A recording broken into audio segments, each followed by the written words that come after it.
morning, everyone. We welcome you all in the name of Lord and Savior Jesus Christ on behalf of God with His church. உங்கள் அனைவரையும் ஆண்டவராகிய இயேசு கிறிஸ்து நாமத்தினாலும் God with சபையின் சார்பில் அன்போடு வாழ்த்தி வரவேற்கிறோம். Today is Mother's Sunday. Mothers will lead us in the service. பாருங்க, இந்த நாள்ல கூட மதர்ஸ் சண்டேயாக இருக்கிறபடினாலே மதர்ஸ் நம்மை ஆராதனைக்கு வழி நடத்துவார்கள். Join with them. அவர்களோடு சேர்ந்து நாம் தேவனை ஆராதிக்கலாம். Jesus, thank you, Holy Spirit. Hallelujah. Thank you, Lord. Wonderful Savior. You're a beautiful Lord. We worship you. Thank you, Jesus. Praise you, Lord. Sweet Holy Spirit, we want to thank you. You are holy. You are high and exalted. We join together with the angels to sing your wondrous love. You're beautiful. You're beyond description, Lord. We thank you, Jesus. Hallelujah. Hallelujah. Bless your holy name. We bless your holy name, Jesus. Sweet Holy Spirit. Thank you, Lord.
You are high and exalted, and we worship you. We thank you, Lord, for you are awesome. Thank you, Jesus. Praise you. Amen. Amen. Jesus, thank you, sweet Holy Spirit. Abba, Father, we want to thank you. We want to praise you. We want to lift your name up because your love surpasses the love of a loving mother. It surpasses the love of a husband, of a child, or a best friend. Lord, your love is true, it's eternal, it's unconditional, and your love gives us the peace, Lord. We want to thank you. You are the Prince of Peace. Sweet Jesus, be glorified as we sing this song and worship you, exalting you. Be lifted up once again. Be glorified. Hallelujah. Thank you, Jesus.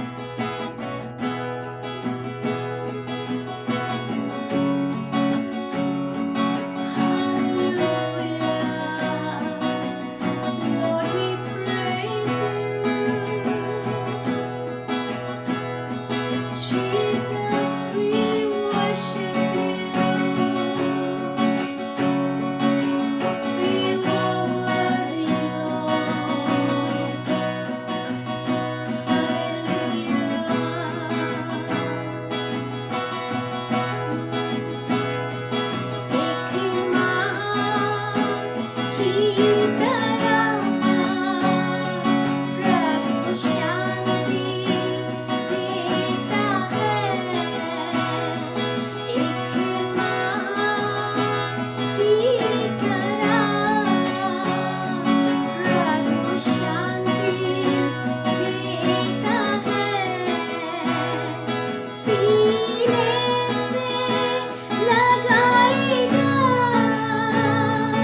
Father's love. Thank you, Lord. You cradle us with your arms.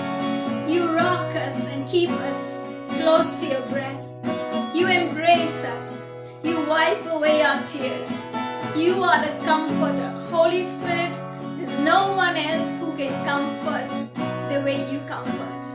Jesus, we come to you for all the women, all the mothers, and all the people, Lord, your children who are watching this morning. If somebody is going through a difficult phase in their life, if somebody is hurting, Jesus, and not able to voice out their grief to anybody, you are there. Today we pray together. We pray for that dear brother. We pray for that dear sister, that little young boy and a girl, whoever out there, Jesus. We pray, God, that you will minister this great love. I pray for comfort and strength. And for those who are single parents, going through tough times with teenagers, with young boys and girls, Lord, we pray you are our comfort. You are our strength. Lord, in your presence there is joy. In your presence there is peace. We commit this beautiful time where you have accepted our worship. Thank you, Jesus. Thank you, sweet Holy Spirit. We ask all these prayers in your holy and matchless name of our Lord Jesus Christ. Amen. Thank you for hearing us. Amen. Praise the Lord. ಜೀವದಿಂದೆದ್ದವನೇ ನಿನಗೆ ಆರಾಧನೆ ಮಾಡುವೆವು ಜೀವದ ಅಧಿಪತಿಯೇ ನಿನಗೆ ಆರಾಧನೆ ಮಾಡುವೆವು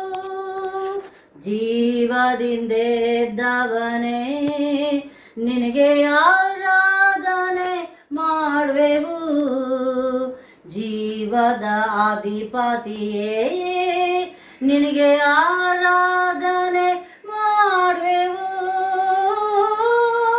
ಹಲ್ಲೆಲೂಯಾ ಹೋಸನಾ ಹಲ್ಲೆಲೂಯಾ ಹೋಸನಾ ಹಲ್ಲೆಲೂಯಾ ಹೋಸನಾ ಹಲ್ಲೆಲೂಯಾ ಹೋಸನಾ ಮರಣವ ಗೆದ್ದವನೇ ನಿನಗೆ ಆರಾಧನೆ ಮಾಡುವೆವು ಪಾತಾಳ ಜಯಿಸಿದವನೇ ನಿನಗೆ ಆರಾಧನೆ ಮಾಡುವೆವು ಮರಣವ ಗೆದ್ದವನೇ ನಿನಗೆ ಆರಾಧನೆ ಮಾಡುವೆವು ಪಾತಾಳ ಜಯಿಸಿದವನೇ ನಿನಗೆ ಆರಾಧನೆ ಮಾಡುವೆವು ಹಲ್ಲೆಲೂಯಾ ಹೋಸನಾ ಹಲ್ಲೆಲೂಯಾ ಹೋಸನಾ ಹಲ್ಲೆಲೂಯಾ ಹೋಸನಾ ಹಲ್ಲೆಲೂಯಾ ಹೋಸನಾ ಹಲ್ಲೆಲೂಯಾ ಹೋಸನಾ ಹಲ್ಲೆಲೂಯಾ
ஸ்தோத்திர ராஜா, ஸ்தோத்திரம் கர்த்தாவே. நீர் அற்புதர், நீர் அதிசயமானவர், நீர் ஆலோசனை கர்த்தர்.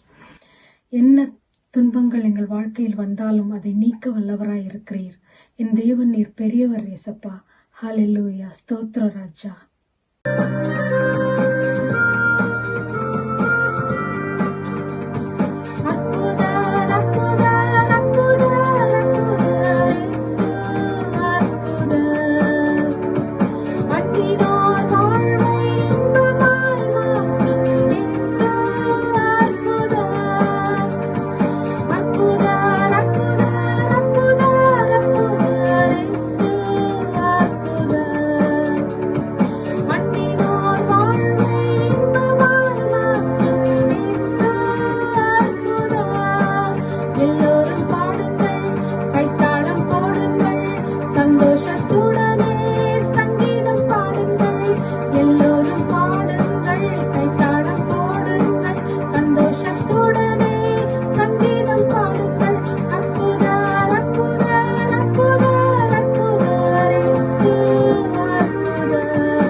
ஹல்லேலூயா. தகப்பனே, உம்மை ஆராதிக்கிறேன் ராஜா.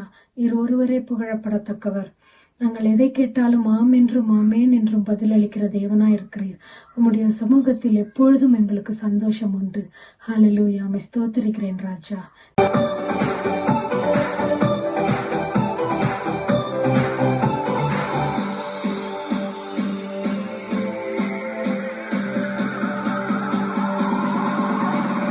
சந்தோஷம் சந்தோஷம் சந்தோஷமே, பரலோக சந்தோஷமே. சந்தோஷம் சந்தோஷம் சந்தோஷமே, அவர் சமூகத்தில் சந்தோஷமே. சந்தோஷம் சந்தோஷம் சந்தோஷமே, பரலோக சந்தோஷமே. சந்தோஷம் சந்தோஷம் சந்தோஷமே, அவர் சமூகத்தில் சந்தோஷமே. சந்தோஷம் சந்தோஷம் சந்தோஷமே, பரலோக சந்தோஷமே.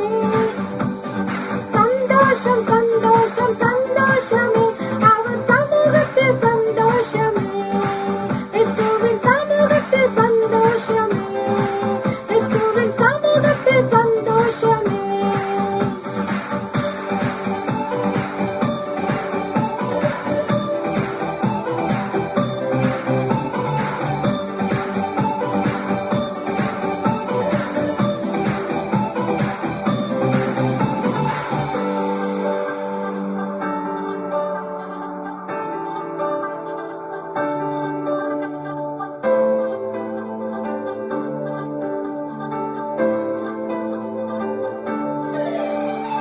கர்த்தரின் யுத்தத்தில் நாம் நிற்கும்போது கலங்கிடத் தேவையில்லை. கைகளை உயர்த்தி ஆராதித்தால் பெரும் வெற்றியை தந்திடுவார். கர்த்தரின் யுத்தத்தில் நாம் நிற்கும்போது கலங்கிடத் தேவையில்லை. கைகளை உயர்த்தி ஆராதித்தால் பெரும் வெற்றியை தந்திடுவார். சந்தோஷம் சந்தோஷம் சந்தோஷமே, பரலோக சந்தோஷமே. சந்தோஷம் சந்தோஷம் சந்தோஷமே, அவர் சமூகத்தில் சந்தோஷமே.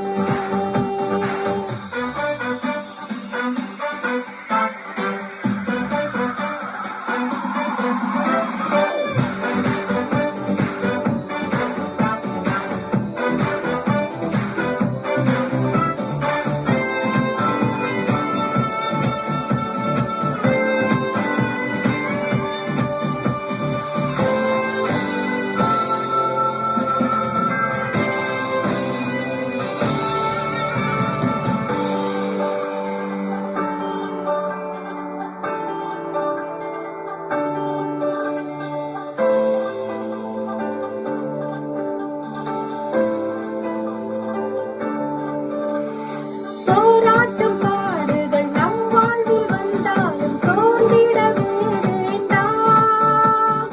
உலகத்தை ஜெயித்தவர் நம்முடன் இருக்கையில் ஜெயம் ஜெயம் ஜெயம் நமக்கே. போராட்டம் பாடுகள் நம் வாழ்வில் வந்தாலும் சோர்ந்திடவே வேண்டாம். உலகத்தை ஜெயித்தவர் நம்முடன் இருக்கையில் ஜெயம் ஜெயம் ஜெயம் நமக்கே. சந்தோஷம் சந்தோஷம் சந்தோஷமே, பரலோக சந்தோஷமே.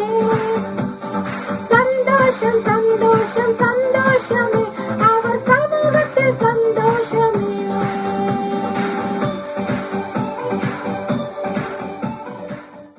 Hi all, happy Mother's Day. So today I want to share some of the heroic biblical mothers and how they enabled their fight and how prayer helped them in their situations. So mother is a gift, it's a God's gift given to all. As per Isaiah 66:13, as one who his mother comforts, so I will comfort you.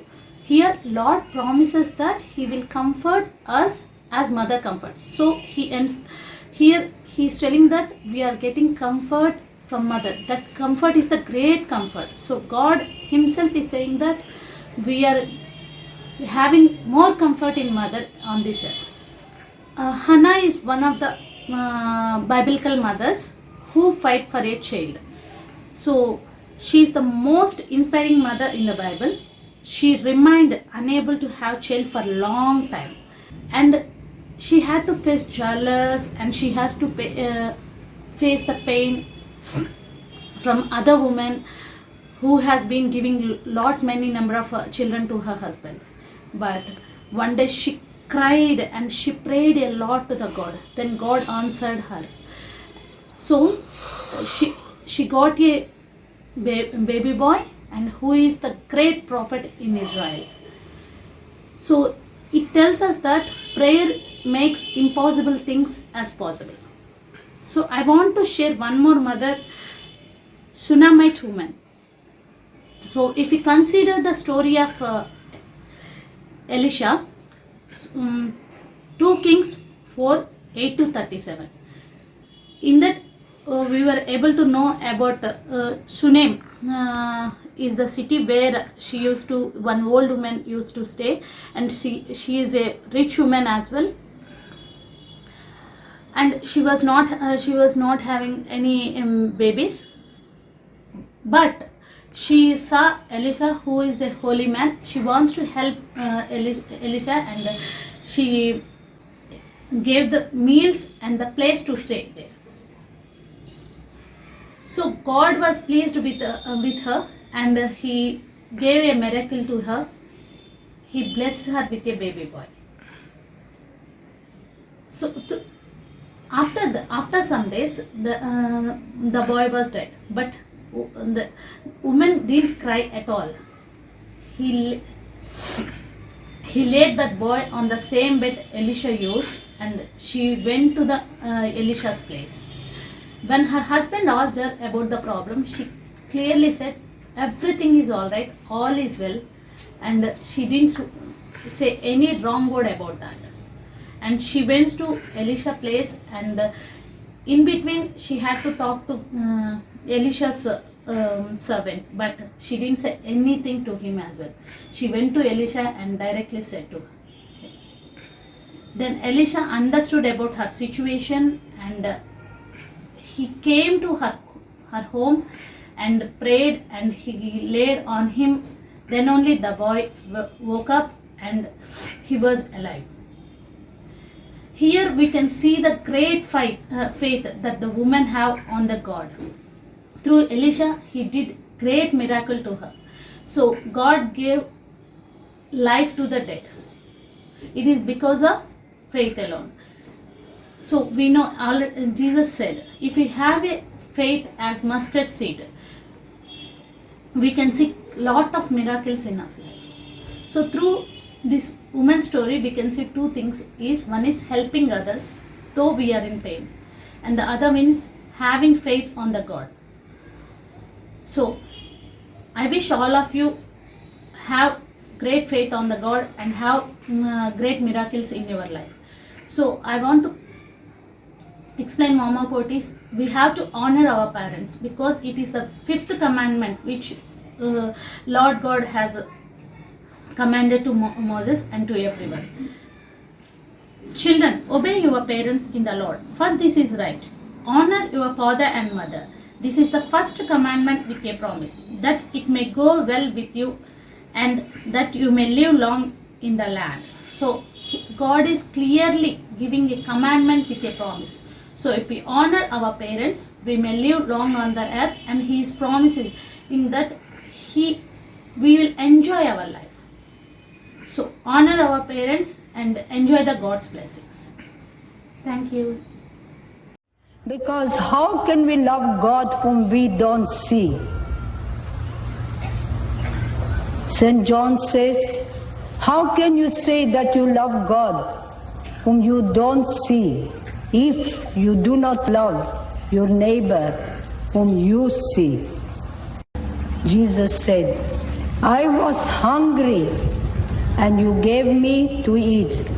Hungry not only for bread, hungry for love, for the word of God, for the tender concern of somebody.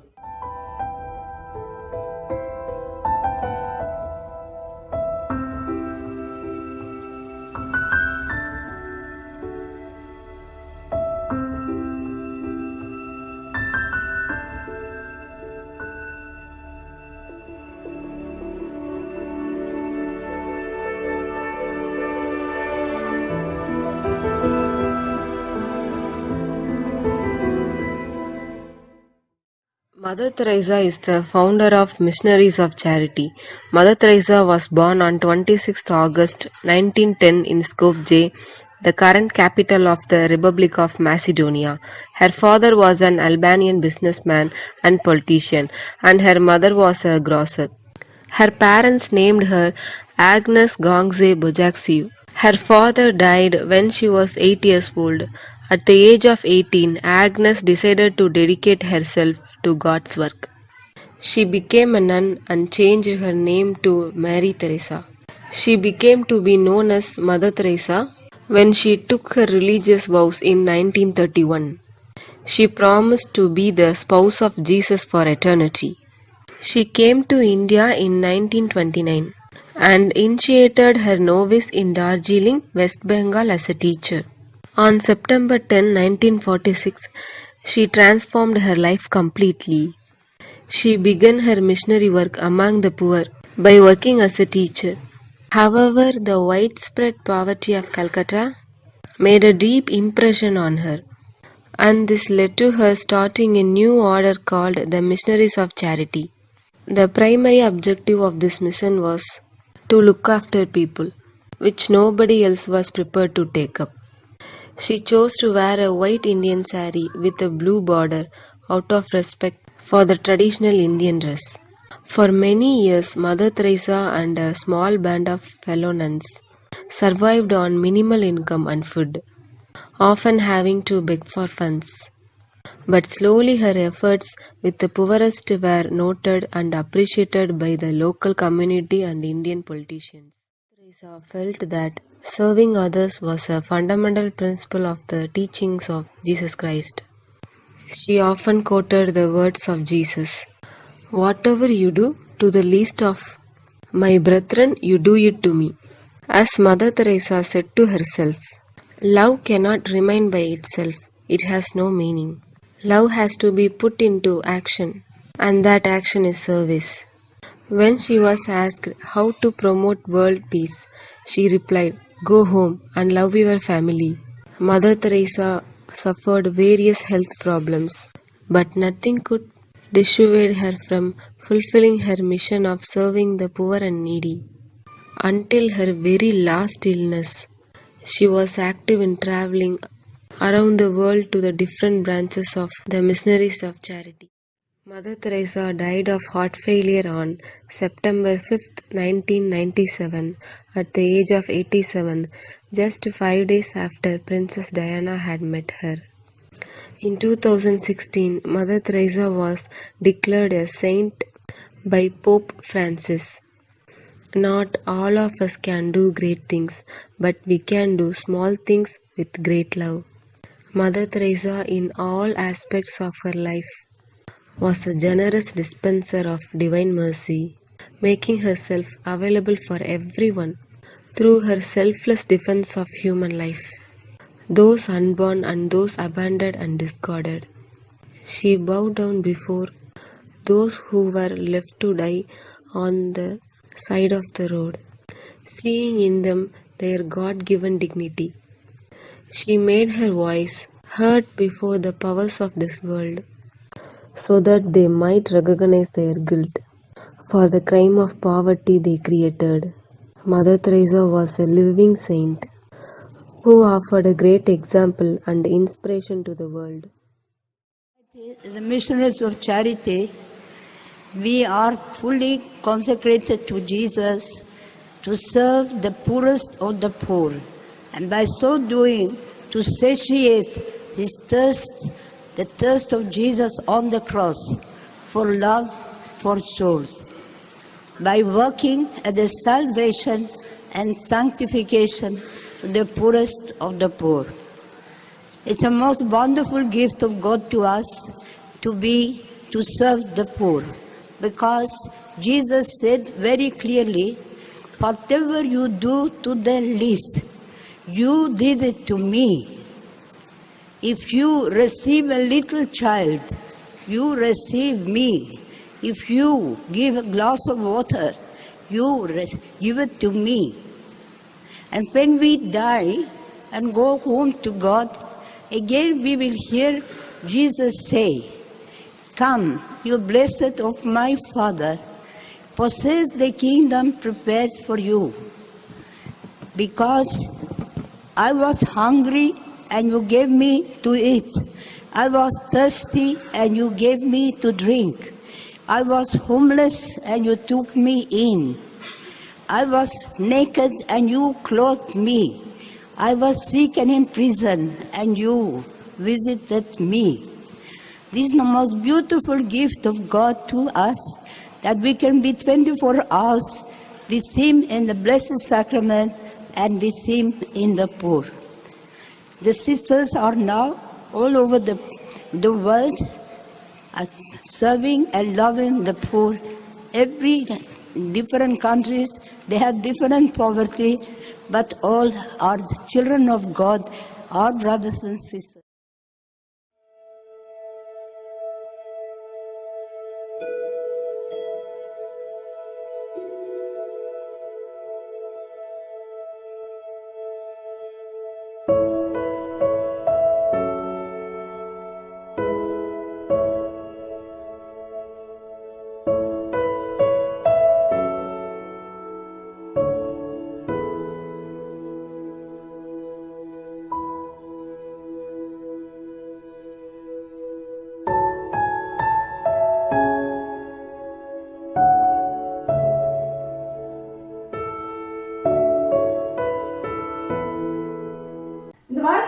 International women's day celebrate பண்ணியிருக்கிறோம். This past week we have celebrated International Women's Day. அது மட்டும் இல்லாமல் இந்த நாள்ல கூட UK தேசத்துல இது mothers சண்டேயாக இருக்கிறது. Today is Mother's Day in the UK. அதனால இந்த வாரம் பெண்களுக்கான ஒரு ஸ்பெஷல் வீக்காக இருக்கிறது. Therefore this week has been a special week for women. பாருங்கள், வேதத்தில் अनेक செல்வாக்கு பெற்ற பெண்கள் இருந்திருந்தார்கள். See, in the Bible we can see many influential women. அவர்கள் ஒருவரான தெபோரா என்பவர்களை குறித்து நம்ம இந்த நாள்ல பார்க்க போகிறோம். One of those women are called Deborah, and we are going to look at her today. யார் இந்த Deborah? Who is this Deborah? அவர்கள் முதலாவது ஒரு பெண். Firstly, she was a woman. அடுத்ததாக அவர்கள் லாபிதோத் என்பவருடைய மனைவியாக இருந்தார்கள். Next, she was the wife of a man named Lapidoth. அடுத்து அவர்கள் வல்லமையான தீர்க்கதரிசியாக இருந்தார்கள். After this, she was also a prophetess. அது மட்டுமல்லாமல் அவர்கள் இஸ்ரவேலிலே நியாயம் விசாரிக்கக்கூடிய ஒரு பெண்ணாக இருந்தார்கள். Not only that, but she was also a great judge. அது மட்டுமல்லாமல் யுத்தத்திற்கு தைரியமாக சென்ற ஒரு தைரியமான ஒரு பெண்ணாக இருந்திருந்தார்கள். Even though she was a woman, she went bravely to war. நல்ல ஒரு சிங்கராக, நல்ல ஒரு சாங் ரைட்டராக இருந்தார்கள். She was also a great singer and a great songwriter. எல்லாவற்றிற்கும் மேலாக அவர்கள் இஸ்ரவேலிலே தாயாக இருந்தார்கள். Above all, she was a mother to Israel. பாருங்கள், இவர்களை குறித்து நாம் நியாயாதிபதிகளின் புத்தகத்தில் நாம் பார்க்கலாம். We can read about her in the book of Judges. இவர்கள் அந்த நியாயாதிபதிகளின் காலத்தை சேர்ந்தவர்கள். She was in the time period of the Judges. பாருங்கள், நியாயாதிபதிகளின் காலம் என்றால் என்ன என்று பார்க்கலாம். What is the period of the Judges? நம்ம எல்லாருக்குமே தெரியும், இஸ்ரவேல் ஜனங்கள் எகிப்திலே அடிமைகளாக இருந்தார்கள். We all know the Israelites were slaves in Egypt. அவர்கள் மோசேயுடைய தலைமைத்துவத்தின் அடியில் எகிப்தை விட்டு வெளியே வருகிறார்கள். Under the leadership of Moses, they come out of Egypt. இப்பொழுது அவர்கள் யோசுவாவுடைய தலைமைத்துவத்தின் அடியில் வருகிறார்கள். Now they come under the leadership of Joshua. பாருங்கள், உங்களுக்கு எல்லாருக்குமே தெரியும், இஸ்ரவேலில் 12 கோத்திரங்கள் இருந்தார்கள். We all know there were 12 tribes in Israel. அதிலே ரூபன் கோத்திரம், காத் கோத்திரம் மற்றும் மனாசேயின் பாதி கோத்திரம் யோர்தானுக்கு அந்தப்புறத்தில் குடியேறினார்கள். Of these 12 tribes, Reuben, Gath and the half tribe of Manasseh were on one side of the Jordan River. மற்ற கோத்திரங்கள் யோர்தானுக்கு இந்தப்புறத்தில் குடியேறினார்கள். The other tribes were on the other side of the river in the land of Canaan. பாருங்கள், இப்பொழுது யோசுவா மரித்து விடுகிறார். Now Joshua passes away. இப்பொழுது இஸ்ரவேல் ஜனங்களை வழிநடத்துவதற்கு நல்ல ஒரு தலைவர் இல்லை. Now there is no great leader to lead the Israelites. பாருங்கள், இந்த யோசுவாவுடைய பீரியடுக்கும் இஸ்ரவேலின் முதல் ராஜாவாகிய சவுல் என்ற ராஜாவுடைய காலத்திற்கும் இடைப்பட்ட காலம்தான் இந்த நியாயாதிபதிகளின் காலமாக இருக்கிறது. The time period between the death of Joshua and the first king of Israel, Saul, is the period of the judges. இந்த காலத்துல தான் ஆண்டவர் தேவன் अनेक நியாயாதிபதிகளை எழுப்பினார். In this period, God raises up many judges. பாருங்கள், இந்த நியாயாதிபதிகளுடைய ஸ்பெஷல் ரோல் என்னவாக இருந்தது என்றால், What is the special role of these judges? இவர்கள் ஒரு மிலிட்டரி லீடராக எழுந்து சத்துருக்களுக்கு விரோதமாக போரிட்டு இஸ்ரவேல் ஜனங்களை ரட்சிக்கக்கூடிய ஒரு கடமை இருந்தது அவர்களுக்கு.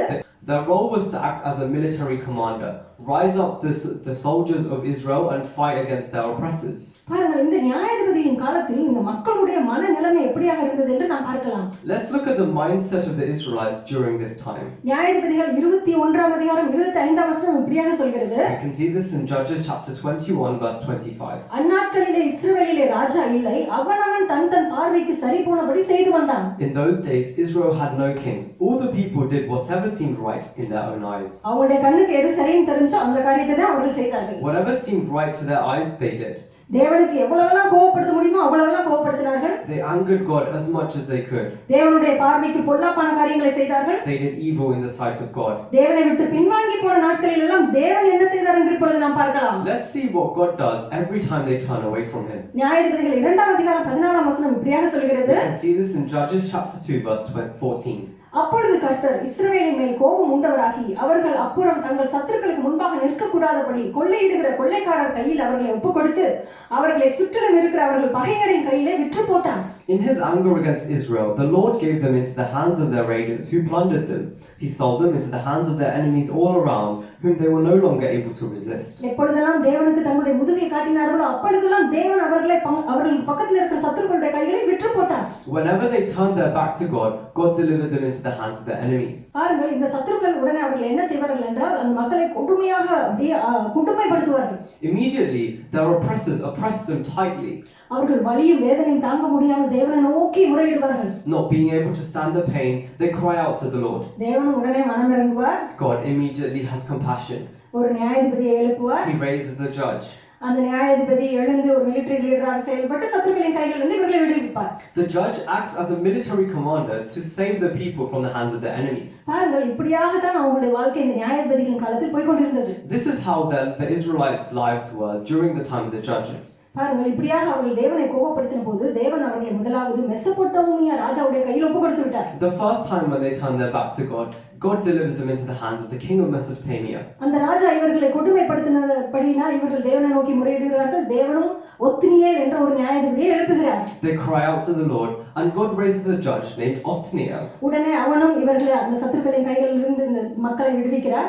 Immediately he saves them from the hands of their enemies. நியாயாதிபதி மரணமடையும் வரைக்கும் இந்த ஜனங்கள் அமைதியாக இருப்பார்கள். There is peace in the land until the judge dies. நியாயாதிபதி மரணமடைந்த உடனே மீண்டும் தங்களுடைய பாவ வாழ்க்கையை தொடங்கி விடுவார்கள். As soon as the judge dies, the sin of the land grows. பாருங்கள், இவர்கள் மறுபடியுமாக தேவனை கோபப்படுத்தின போது தேவன் இவர்களை மோவாபியர்களின் கைகளில் ஒப்புக் கொடுக்கிறார். This time, when they anger God, God delivers them into the hands of the Moabites. பாருங்கள், இதே சேம் சைக்கிள் ரிப்பீட் ஆகிறது. The same cycle repeats again and again. தேவனை நோக்கி முறையிடுகிறார்கள். They cry out to the Lord. தேவன் இப்பொழுது Ehud என்ற ஒரு நியாயாதிபதியை எழுப்புகிறார். This time, God raises up the judge named Yehud. Ehud மரணம் அடையும் வரை அமைதல் இருந்தது. There was peace in the land until Yehud died. மறுபடியும் அவர்கள் பாவம் செய்ய தொடங்கிவிட்டார்கள். Once again, they begin to sin. பாருங்கள், இப்படியாக அந்த பாவத்தின் ஒரு சைக்கிள் தொடர்ந்து கொண்டே இருந்தது. We can see the cycle of sin repeating over and over.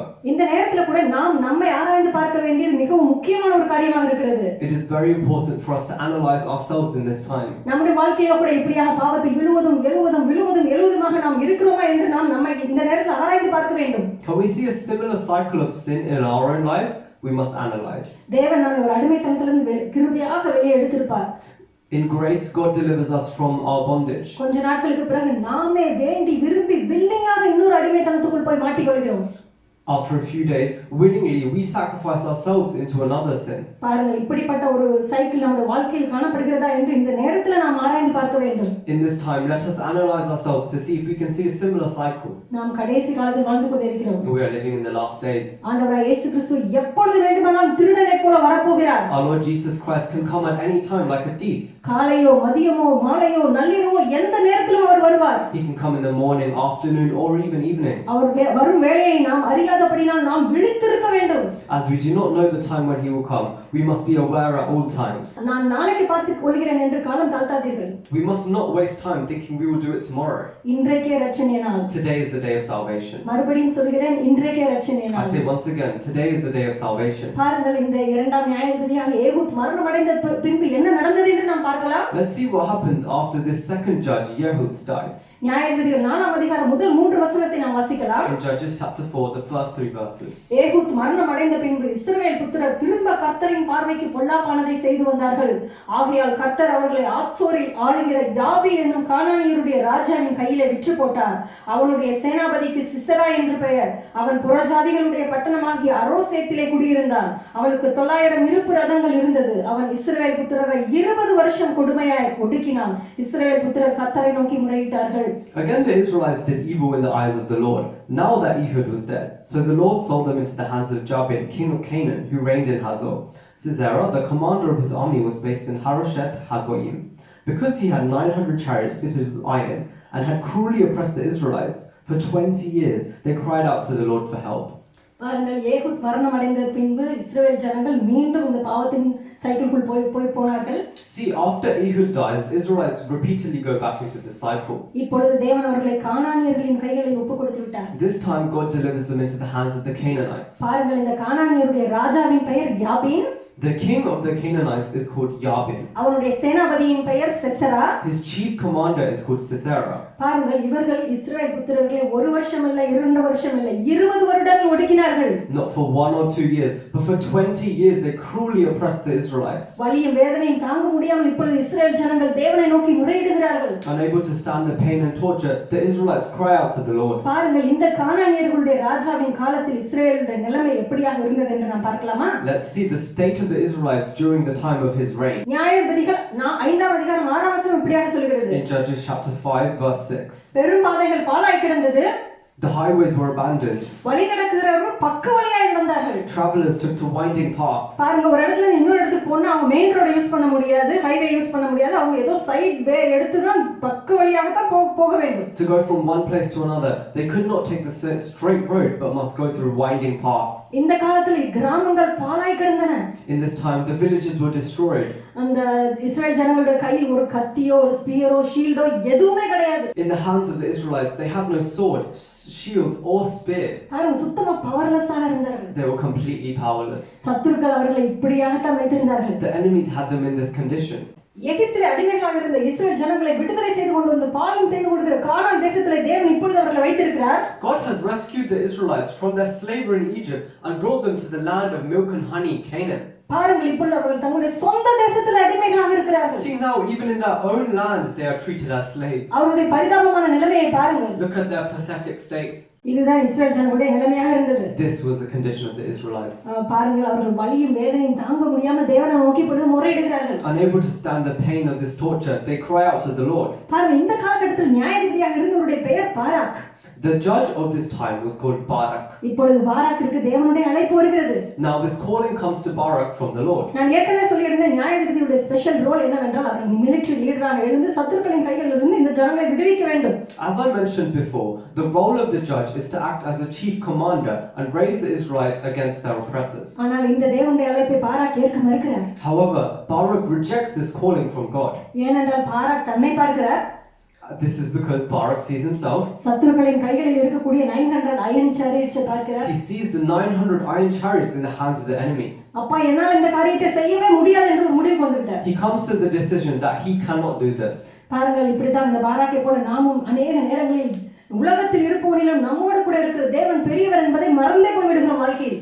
See, just like this, we too forget in many situations that the God who is with us is greater than the one of the earth. பாருங்கள், இந்த காலகட்டத்தில் தான் Deborah என்ற ஒரு பெண்ணை குறித்து நாம் பார்க்கிறோம். In this period we can see Deborah. இந்த தெபோரா என்ற பெயரின் அர்த்தம் என்ன தெரியுமா? Theni. Do you know what the meaning of the name Deborah is? The meaning is bee. பாருங்கள், பாவத்தில் இருக்கக்கூடிய மனிதர்களுக்கு அந்த பாவத்தை கண்டித்து உணர்த்தும் பொழுது இந்த பெண்ணுடைய வாயிலிருந்து வரக்கூடிய தேவனுடைய வார்த்தைகள் தேனி கொட்டினால் எப்படி வலிக்குமோ அப்படிப்பட்ட ஒரு வலியை அந்த மக்களுக்கு உண்டாக்கினது. When she delivers the word of God to the sinners, her words seem like the sting of a bee. ஆனா பாருங்க, பாவத்தை விட்டு மனம் திரும்பி தேவன் பக்கமாக திரும்புகிற மக்களுக்கோ இவளுடைய வாயிலிருந்து வரக்கூடிய தேவனுடைய வார்த்தைகள் தேனை போல இனிமையாக இருந்தது. However, to those who repent and turn to God, her words are like honey. இப்படியாகத்தான் இந்த தெபோரா ஒரு தேனியை போல ஒரு வல்லமையான தீர்க்கதரிசியாக அந்த காலத்தில் செயல்பட்டு வந்தார்கள்.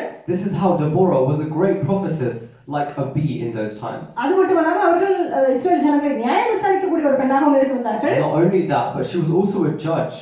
நியாயாதிபதிகள் 4ஆம் அதிகாரம் 5ஆம் வசனம் இப்படியாக சொல்கிறது. We can see this in Judges chapter 4 verse 5. அவள் எப்ராயிம் மலை தேசமான ராமாவுக்கும் பெத்தேலுக்கும் நடுவில் இருக்கிற தெபோராவின் பேரிச்சம் மரத்தின் கீழே குடியிருந்தால் அங்கே இஸ்ரவேல் புத்திரர் அவளிடத்திற்கு நியாய விசாரணைக்கு போவார்கள். She held court under the palm of Deborah between Ramah and Bethel in the hill country of Ephraim.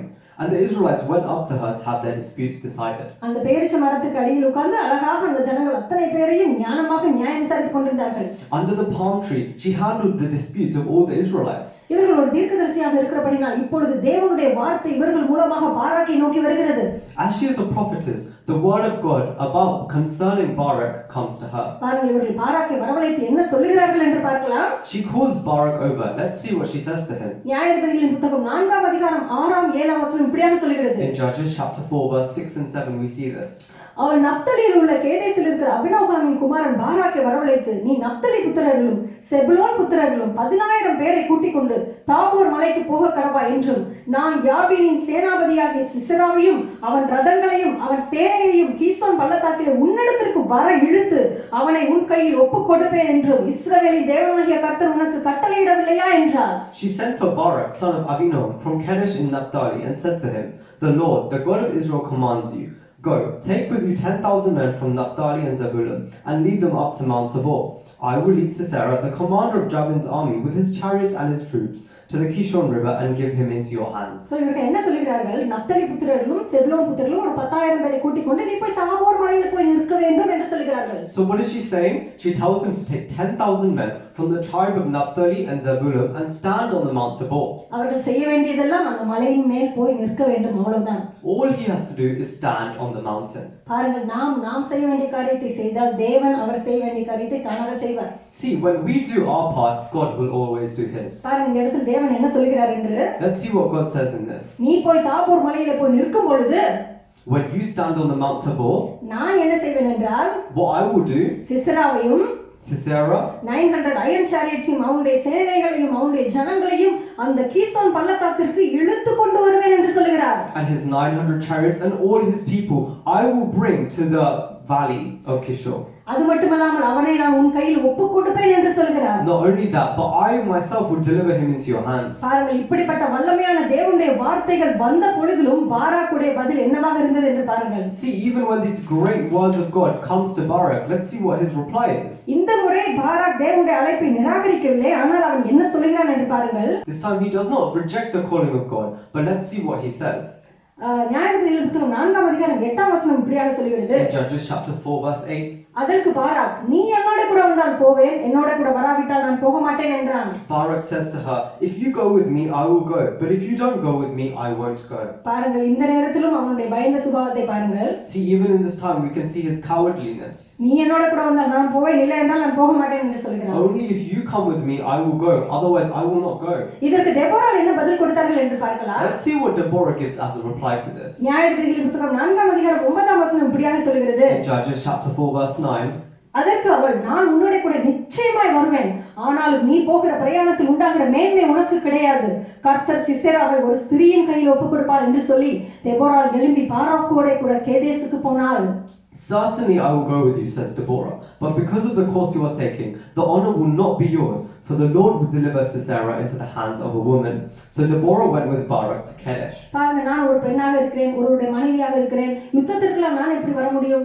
அது உன்னுடைய அழைப்பு, அதை நீயே பார்த்துக்கொள் என்று இவர்கள் சொல்லவில்லை. See, Deborah makes no excuses. She doesn't say, oh, I am a woman, I am a wife. This is your calling, you should do it. Instead, bravely she goes with him to war. பாருங்க, பயந்த சுபாவமான இருந்த இந்த பாராக்கை தைரியப்படுத்துகிறார்கள். See, the cowardly Barak, she transforms into a man with bravery. நிச்சயமாக நான் உன்னோட கூட வருவேன் என்று சொல்கிறார்கள். Certainly I will go with you, she says. ஆனால் அதனோட கூட ஒரு வார்த்தை எக்ஸ்ட்ரா கூட சொல்கிறார்கள். However, she mentions one more thing. என்ன சொல்கிறார்கள்? இந்த விஷயத்துல அவன் தேவனை நம்பாமல் தெபோராவை நம்பினபடினாலே, அதாவது மனுஷனை சார்ந்திருந்தபடினாலே, நீ போகிற இந்த பிரயாணத்தில் கிடைக்கக்கூடிய மேன்மை உனக்கு கிடைக்காது, ஆனால் அந்த மேன்மை ஒரு ஸ்திரீக்கு கிடைக்கும் என்று சொல்கிறார்கள். Instead of trusting on God, as he sides with this woman Deborah, she says to him, the honor will not be yours. ஒரு ஸ்திரீக்கு கிடைக்கும் என்று சொன்ன உடனே நீங்களாம் நினைக்கலாம் அந்த ஸ்திரீ தெபோரா தன்னை குறித்து தான் பேசுகிறார்கள் என்று ஒருவேளை நினைக்கலாம். When she mentions a woman, you may think that Deborah is talking about herself. ஆனால் இந்த ஸ்திரீ யார்? However, who is this woman? Deborah மூலமாக வந்த இந்த தீர்க்கதரிசனம் நிறைவேறியதா? Will this prophecy that came from Deborah come true? யுத்தம் நடந்ததா என்ற காரியங்களை நாம் பார்க்கலாம். How will this war occur? We will see all these things. நியாயாதிபதிகள் புத்தகம் 4ஆம் அதிகாரம் 12-13 இப்படியாக சொல்கிறது. We can see this in Judges chapter 4 verse 12 and 13. அபினோக்கின் குமாரன் பாராக் தாபோர் மலையில் ஏறி போனான் என்று சிசேராவுக்கு அறிவிக்கப்பட்ட போது சிசேரா 900 இருப்பு ரதங்களாகி தன்னுடைய எல்லா ரதங்களையும் தன்னோடு இருக்கும் எல்லா ஜனங்களையும் புறஜாதிகளின் பட்டணமாகிய அரோசேத்திலிருந்து கீஷோன் பள்ளத்தாக்கிலே வரவழைத்தான். When they told Sisera that Barak son of Abinoam had gone up to Mount Tabor, Sisera summoned from Harosheth Hagoyim to the river of Kishon all his men and his 900 chariots filled with iron.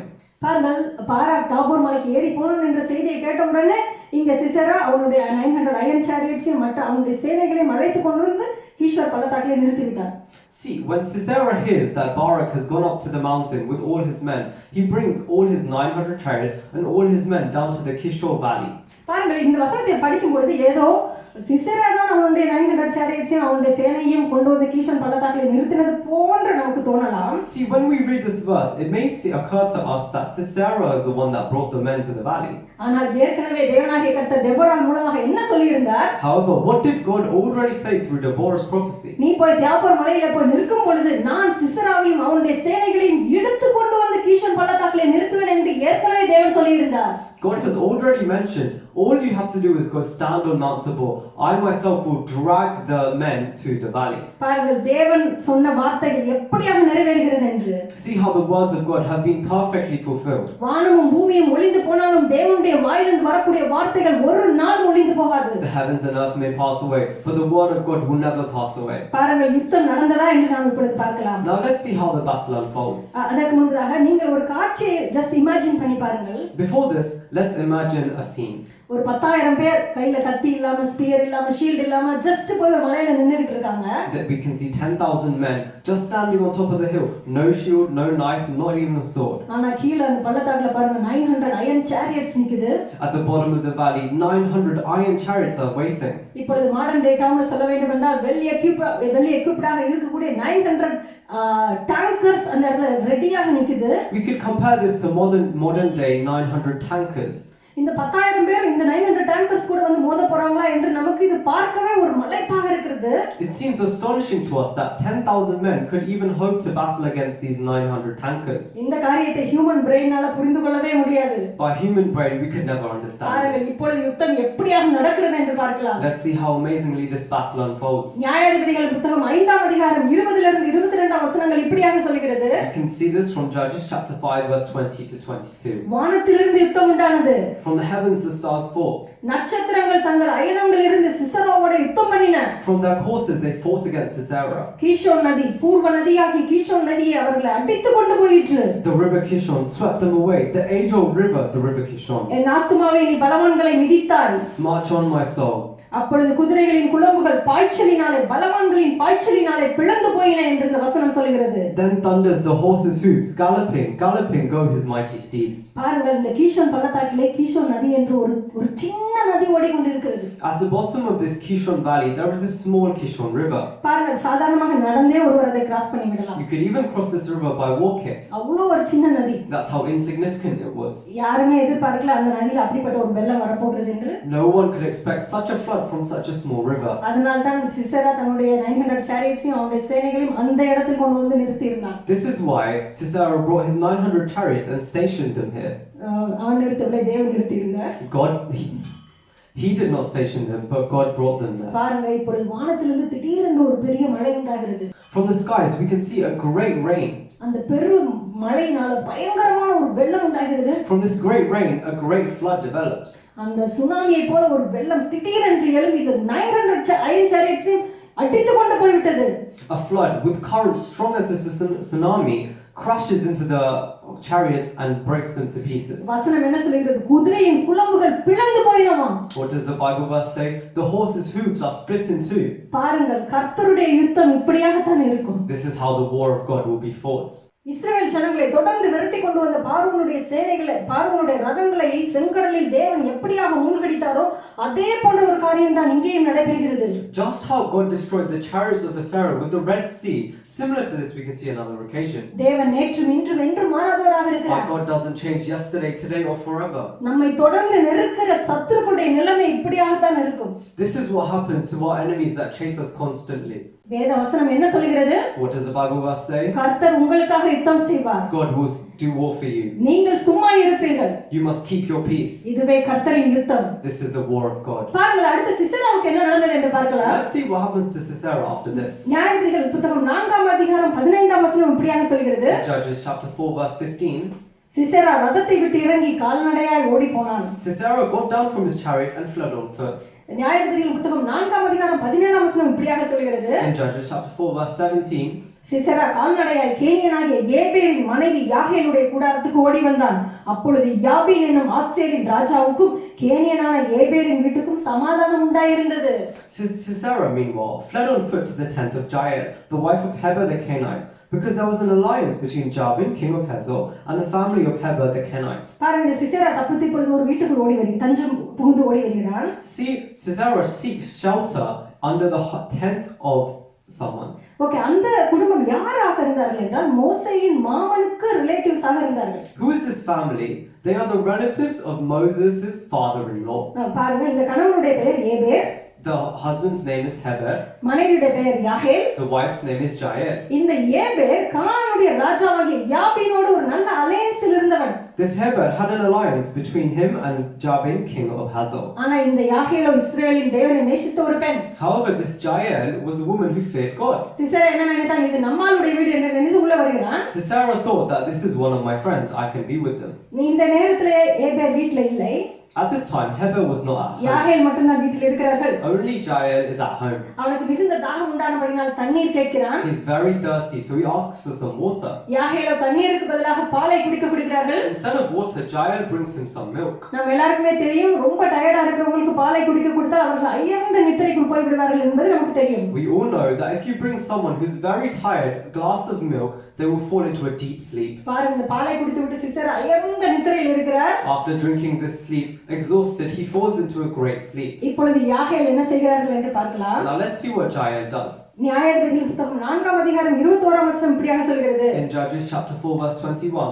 பின்பு ஏபேரின் மனைவியாகிய யாகேல் ஒரு கூடார ஆணியை எடுத்து தன் கையிலே சுத்தியை பிடித்துக்கொண்டு மெல்ல அவன் அண்டையிலே வந்து அவன் நெற்றியிலே அந்த ஆணியை அடித்து போட்டால் அது உருவி போய் தரையிலே புதைந்தது. அப்பொழுது ஆயாசமாய் தூங்கின அவன் செத்து போனான். But Jael, Heber's wife, picked up a tent peg and a hammer and went quietly to him whilst he lay fast asleep, exhausted. She drove the peg through his temple into the ground and he died. பாருங்க ஒரு கூடார ஆணியை எடுத்து இந்த temple என்று சொல்லக்கூடிய இந்த இடத்திலே அடித்தான். அவன் அந்த இடத்திலே மரித்து போய் விடுகிறான். She takes a tent peg and hits him on the head in this place named the temple and he dies there and then. பாருங்கள் இஸ்ரவேல் ஜனங்களை 20 வருஷமாக கொடுமைப்படுத்தின ஒரு ராஜாவுடைய நிலைமையை பாருங்கள். We can see the state of the man who has oppressed the Israelites for 20 years. பாருங்க இந்த இடத்துல தெபோரா மூலமாக கர்த்தர் சொன்ன தீர்க்கதரிசனம் எவ்வளவாக நிறைவேறுகிறது என்று. See, we can see the prophecy that came through Deborah from God being fulfilled exactly. அவர்கள் ஏற்கனவே சொல்லியிருந்தார்கள் இந்த பிரயாணத்தில் கிடைக்க போகிற மேன்மை ஒரு ஸ்திரீக்கு கிடைக்கும் என்று சொல்லியிருக்கார்கள் அல்லவா? As before mentioned, the honor from this battle will go to a woman.